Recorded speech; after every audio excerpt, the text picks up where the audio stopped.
Hello everyone, welcome back to my channel. আশা করছি আপনারা সকলেই ভালো আছেন আর আমরাও ভালো আছি। আজ হচ্ছে শুক্রবার, সকাল এখন 8টা বাজে। হাতের কাজগুলো সব সেরে নিয়েছি সকাল করে। ছেলে মেয়ে দুজনেই আজকে বাড়িতে আছে, কারণ আজকে আমাদের এক জায়গায় যাওয়ার প্রোগ্রাম আছে। সেটা হচ্ছে একটা বিয়ে বাড়িতে আজকে আমরা ভোজ খেতে যাব। বিকেল 4:30টার সময় গাড়ি আসবে, ওই জন্য ছেলে আর মেয়ে আজকে কেউই স্কুলে যায়নি।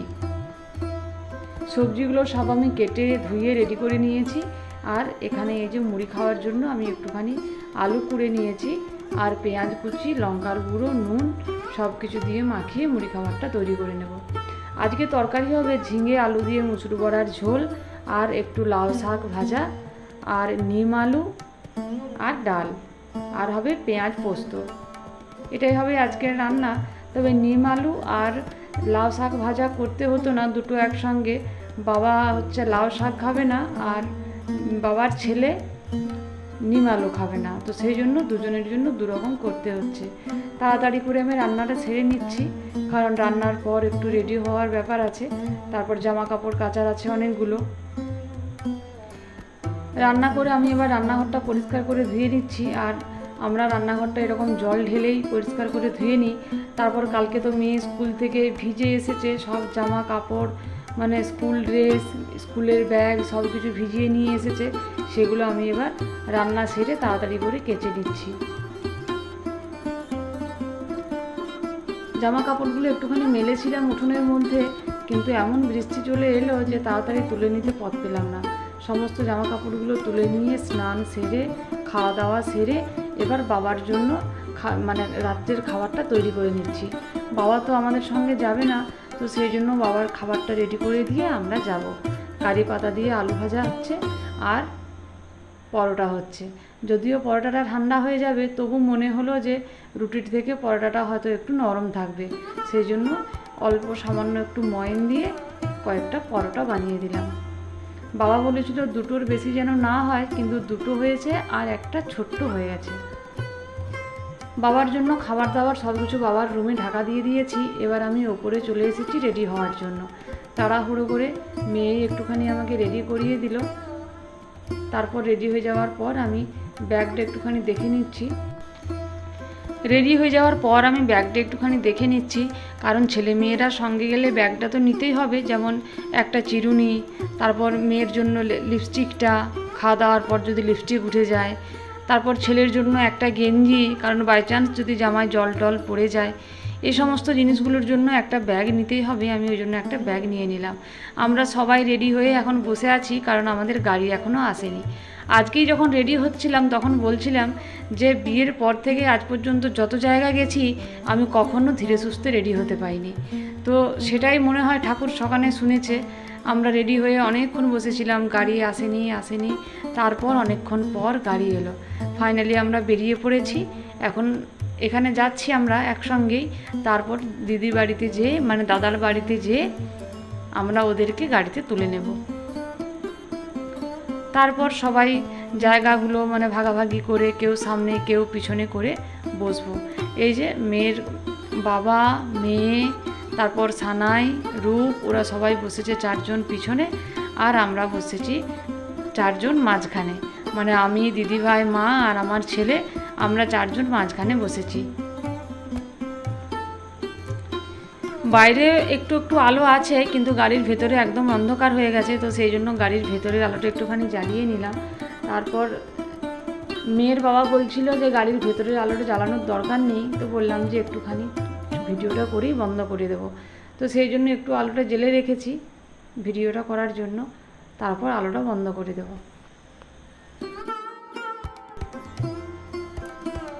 সামনে বসেছে দাদা, আর আমার ছেলে অনেকক্ষণ ধরে বায়না করছিল সামনে বসার জন্য, কিন্তু ওকে ধমক দিয়ে যাই হোক আমাদের কাছে মাঝখানে নিয়ে এসেছি, আর সামনে দাদা বসে আছে। কিছুক্ষণ পরে আমরা এসে পৌঁছে গেলাম। আর আজকে আমরা বিয়ে বাড়িতে এসেছি রামসাগর, বিষ্ণুপুরের কাছে যে রামসাগর আছে, সেখানেই আমরা আজকে ভোজ খেতে এসেছি। আজকে আমরা যেখানে ভোজ খেতে এসেছি, যার আজকে বিয়ে তার দিদির বিয়েতেও আমরা কিন্তু এখানে এসেছিলাম। এটা হচ্ছে আমাদের মাসির ছেলে মেয়ে, মাসি মানে আমার হাজবেন্ডের মাসির ছেলের বিয়ে আজকে। রামসাগরের মানে একটুখানি আগে ওদের গ্রামটা, যখন ওই ননদের বিয়েতে এসেছিলাম তখনও আমরা ভুল করে চলে গিয়েছিলাম ওদের গ্রামটা পেরিয়ে রামসাগর চলে গিয়েছিলাম, আর এবারেও সেই একই অবস্থা হয়েছে। আমরা পেরিয়ে চলে গিয়েছিলাম অনেকটা, তারপর আবার ব্যাক করে বিয়ে বাড়িতে এলাম। গুটি গুটি পায়ে আমরা বিয়ে বাড়িতে প্রবেশ করেছি। আর এই যে ওইখানে একটা ডিজে স্টেজ করা আছে, সেটা এখনও অবধি ফাঁকা আছে, এখনও কেউ নাচানাচি আরম্ভ করেনি। এখানে সামনে একটা খুব বড় লাইভ স্ক্রিন রাখা ছিল, যেখানে মানে একদম সব কিছু দেখা যাবে, প্রি ওয়েডিং থেকে আরম্ভ করে ওয়েডিং, তারপর এখন রিসেপশনের যে সব কাণ্ড কারখানা চলছে সব কিছু এখানে দাঁড়িয়ে থাকলেই দেখা যাবে। তারপর আমরা সুন্দর একটা ফুলের গেট দিয়ে আমরা প্রবেশ করে গেলাম মাসির ঘরে। তারপর মিষ্টি জল খেয়ে আবার বেরিয়ে এলাম এখানে স্টলগুলো একটু ঘোরাঘুরি করার জন্য।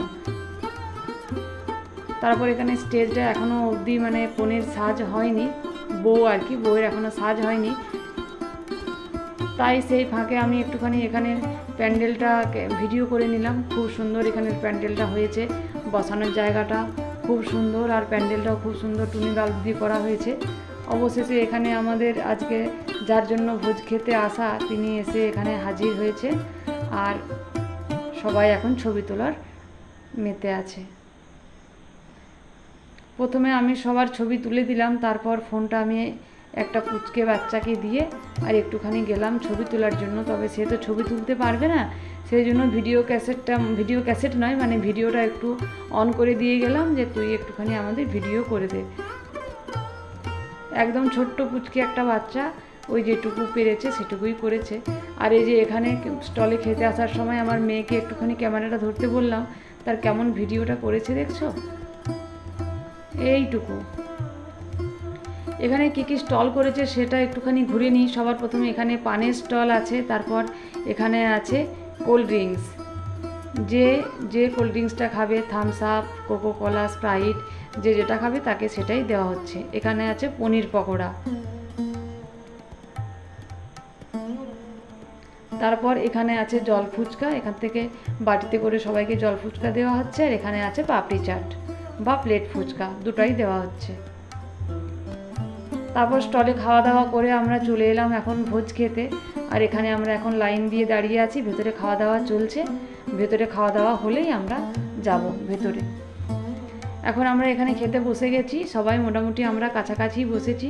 ওই যে ওইখানে মা, দাদা, সানাই, এখানে আমি, দিদি ভাই, আর ওইদিকে বসেছে মেয়ের বাবা, মেয়ের ভাই আর ওর দিদি।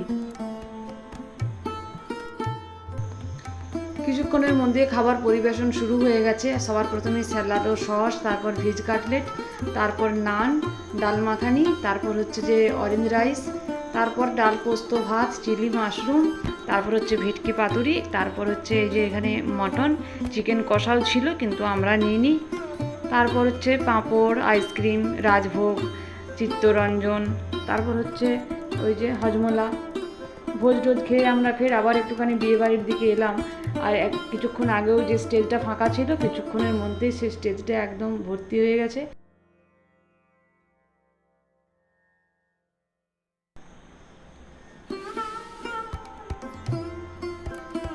এখানে আমার সব কিছুই মানে ভালো লাগছিল, নাচ টাচ সবই দেখতে ভালো লাগছিল, কিন্তু এই যে একটা জিনিস, সেই কালী পুজোর রাতের মতো তুবড়ি দেওয়া, এই জিনিসটা আমার একদম ভালো লাগছিল না। কারণ এত পরিমাণ ধোঁয়া হচ্ছিল যে একদম নিঃশ্বাস নেওয়া যাচ্ছিল না, চারদিক ভর্তি হয়ে যাচ্ছিল একদম ধোঁয়াতে। তারপর সেখান থেকে আমরা চলে এলাম একটুখানি কোল্ড ড্রিঙ্কস খেতে। এক গ্লাস করে সবাই স্প্রাইট খেয়ে নিলাম, যাতে ভোজটা ভালো করে আমাদের হজম হয়। এবার আমরা বাড়ির পথে রওনা দিয়েছি। 11টা আমাদের বেজে গিয়েছিল বাড়ি আসতে, তবু কি আর করা যাবে, বাইরে গেলে একটু তো রাত হবেই। চলে এলাম বাড়ি। এখানে মা, দিদি ভাই, ওদেরকে সবাইকে এখানে নামিয়ে দিলাম। মা এখান থেকে গিয়েছিল, ওই জন্য মাকে এখানেই নামিয়ে দিলাম। মা আজকে আর বাড়ি এলো না, পরে আসবে। তো মা এখানেই নেমে গেল, আর আমরা এখান থেকে চলে যাব আমাদের বাড়ি।